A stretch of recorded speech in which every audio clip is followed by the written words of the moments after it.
I today am the representative, I suppose, of the research and academic community in Latvia. And I will be presenting bits and pieces of various research that the Certus think tank has undertaken over the last 4 years since we started studying the competitiveness of Riga. So as a think tank, we are focused on micro issues and primarily sectoral issues. So we have been doing research on, most recently, the agricultural sector in Latvia. Also, historically, we've looked at the pharmaceuticals sector, the metallurgy sector, special economic zones, and so on. And over the last 4 years, we've been doing bits and pieces on Riga as well, because there's a sort of understanding that Riga is quite fundamental to the future of Latvia's competitiveness. And in a sense, Riga is a sector of the Latvian economy itself. And this, of course, is tied to the fact that cities are the source, the sort of driver of wealth and prosperity in the world. The top 600 cities in the world produce more than half of global GDP. And there's a tendency for this to grow. And I believe that the COVID pandemic won't fundamentally change this issue. And of course, a growing number of the world's population resides in cities. So this urbanization, this trend for cities to be the source of wealth for sovereign countries will, of course, continue in the future. And you can see this when you compare the GDP levels between different areas of a country. So if you look at the average in a country, and then you compare that between the typically the capital city or the center of economic activity within a state and with rural regions. And there tends to be a relatively big disparity. The biggest is in the UK, where the City of London, the financial center of Europe, has about 600+% of the average GDP of the European Union. But even in the case of Latvia, if we separate Riga from the Riga metropolitan region, and in this particular table, which is from 2016, we see that Riga has 108% of the EU GDP average. So Riga is actually above the average level of wealth in the European Union. And today, it's somewhere around 118% if we take in the latest data. But at the same time, what we can see is that the differential between the average in a state and the capital city is a little bit lower in Latvia than elsewhere, which seems to indicate that Riga is perhaps a unused resource, or an unused, or rather I should say underused resource or underused utility in Latvia. Despite the fact that, of course, Riga is critical to the Latvian economy. As we can see here, the city of Riga has about 1/3 of the population of Latvia, but produces more than half of Latvia's GDP, around 54%. And the difference in the years here comes from the fact that regional level GDP in Latvia is produced a couple of years after national level GDP. And Riga contributes not just through the added value of the municipal economy to Latvia, but also directly through the Finance Equalization Fund, where the city of Riga is the biggest contributor to a fund which is a Robin Hood fund, essentially, takes from the rich, gives to the poor. So where the wealthiest municipalities contribute a share of their income, which is then redistributed across Latvia. And this, of course, is typical of all countries. How does Riga look on a regional comparison? Well, Nordregio, a Nordic think tank, in 2016 undertook a research where they compared the potential of the major metropolitan regions all across the Baltic Sea. And the results can be seen in this map here. Unfortunately, the exercise hasn't been updated because I personally would suspect that Riga's rating would be a little bit improved. But What this shows is that of the 115 regions compared in the survey, Riga came 37th, which is kind of okay, in the top one-third. But what is a little worrying is that Riga finished behind Vilnius and the Harju region, which is where Tallinn is located, in Estonia. Because we've traditionally seen Riga as the powerhouse of the Baltic states. That Riga is the biggest city. Historically, this was the manufacturing and the finance center of the Baltic states 100 plus years ago in the latter years of the Russian Empire. But over recent years, Tallinn and Vilnius have been catching up. And this index focuses on the potential of these regions in terms of their economic potential for attracting foreign direct investment, in terms of the labor force potential, how educated it is, how attractive it is to investors, as well as key demographic trends, the age of the workforce and so on. And in this particular index, when Riga rather underperformed, I think, the expectations that we would have. And if we just take one of these indicators, demographic trends, we can see that of all the capital cities across the Baltic Sea, unfortunately, Riga is the only one which has seen a sustained decline in its population over recent decades.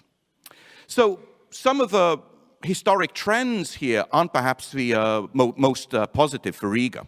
However, Riga has tremendous potential. That hasn't disappeared anywhere. And in the Riga X research we undertook a year and a half ago with the ERTED Strategy Consultancy Office, which brings together urban planners and Latvia's finest architects, and together with my colleague Uldis Spuriņš, an economist, we came up with a sort of unique vision of how Riga could develop over the next few years, combining economic potential with city planning. So one of the first things we looked at is a core city planning issue of where do people live, where do people work. And in this map with the sort of the darker orange colors, we see the concentrations of where people live. And overwhelmingly, people in Riga live in the blockhouse regions of the city, which are mostly constructed in the Soviet era, and for many of the older buildings, their term of utility is coming towards an end. And what is quite noticeable is that around the center of Riga, including both sides of the Daugava River, there seems to be an underpopulation of people. So, and you can see this in more depth on the Riga X homepage, rigax.lv, but then the vision that our architects came up with is for the concept of constructing a more compact city as eventually these blockhouse regions reach the end of their utility, people start moving out. We would like to see them moving towards the center of a city where there are a broad swathe of empty spaces sort of surrounding the traditional center of a city based around where historic railway tracks are focused. And here we can actually see, visualize how we would see the center of Riga developing. So at the moment, you have these large population concentrations on the fringe of a city, which also makes Riga an unmanageably large city for a city of 600,000 plus people. It's spread out over a huge territory with all the expenses that incurs. But there is this possibility to move towards these railway track territories, as we call them, and fill them in with population, with investments in real estate, and so on. So this yellow territory is the one that we would see being filled up. And then, the vision of a more livable, a more compact city, the sort of 15-minute city where you can reach your workplace, your shopping, your schools, and everything else you require with a 15-minute walk or bicycle is the kind of vision that we were supporting. And within this vision, there is also an understanding that there are certain industrial clusters in the city which could be further developed based on already existing comparative advantages. And three of those, I think, are of particular importance and salience. Now, one of them is the ICT sector, which I'm not going to talk about today, because we have a panel, and we have, I think, Latvia's leading experts and practitioners of the ICT community. We have Maxim Sigorovs, we have Andris Bērziņš, we have John Tully speaking here today, and I will leave it for them, who know more, who have forgotten more than I will ever know about the ICT sector, to talk about the competitiveness of that particular industry. But I think it's absolutely clear that an ICT industry is fundamental to any city's competitiveness going into the future. The two particular clusters that I'd like to focus on as examples of where the Riga city could grow in the future are the higher education sector, particularly the higher education exports, and the creative and cultural industries, which the President touched on in his opening words today. So first of all, speaking about higher education and international students. Now, this is actually an area in terms of full-time international students. So we're not counting exchange students here. If I were to count exchange students, then in 2019, we had somewhere around 12,500, 13,000 international students based in Riga, which would make, if these students were a city, they would be bigger than Kuldīga, or Bauska, or Talsi, or a whole bunch of, Sigulda too, or a whole bunch of other Latvian cities that I could mention. So we're talking about quite a considerable concentration of human capital here. But here we're focusing on just the full-time students who are studying to receive a degree or a diploma in a Latvian higher educational institution. And they already make up a significant number of the total number of students in higher education, somewhere around 13%. And this is actually an area where Latvia has outperformed fractionally Estonia, and by quite some way Lithuania as well. And here we're mostly talking about Tallinn and Tartu in Estonia and Vilnius in Lithuania. And then if you look a little bit closer at the distribution of these international students among the universities, you can see that the clear leaders are the Riga Technical University, but especially the Riga Stradiņš University, which is a medical university. And then we broke down the data on what the contribution of the Riga Stradiņš University is to the economy of Latvia and the economy of Riga. So we undertook a survey of these international students to find out their spending patterns, patterns of relatives visiting, how much they spend, and so on. And with that, we came up with a total contribution to the Latvian economy of about 96 million euros a year. Because, of course, students, they're paying quite large study fees to study over here, which goes into the university funds for further investment for what is a cash-starved industry in Latvia, that is higher education. They rent, sometimes buy real estate. They, of course, go out and consume. And they also have quite a lot of friends and relatives who come in and visit, use the airport, use Air Baltic, use hotels and other facilities. And all this, together with OECD multipliers, so direct and indirect effects, amounts to just shy of 100 million euros last year. And I have no doubt that the data for this year, which we'll be looking at in January next year, will show that the contribution of Riga Stradiņš University will be over 100 million euros. So the higher education sector is an extremely dynamic area of growth and potential in Riga, and bringing in young, talented people, of course, to work in the ICT and other sectors. And the other one I'd like to look at just at the end of my talk is about culture. So, I mean, our cultural institutions in Riga are based in the city center, and they are rightly the source of some pride, because Latvia culturally is a country that punches above its weight. However, if we compare the level of public spending on culture, which is the highest in the European Union, at about 1% of gross domestic product, which is 3 times the average in the European Union, which is about 0.4% of gross domestic product. and we look at various indexes of how the city is evaluated in terms of its cultural vitality, in terms of its livability, then there seems to be a disconnect, an underperformance. So we spend a lot, but Riga isn't really considered to be a major city of culture. It's not evaluated as such.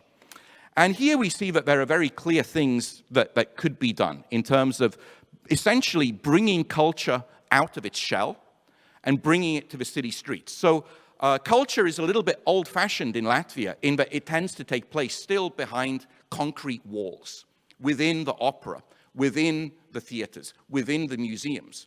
But the trend over the last 20 years in revitalizing the urban environment is to bring culture outside of these institutions and make it more accessible to the people and sort of, brighten up the city by having external concerts, external art shows like the Riboka in Andrei Osta a year and a half ago, and so on.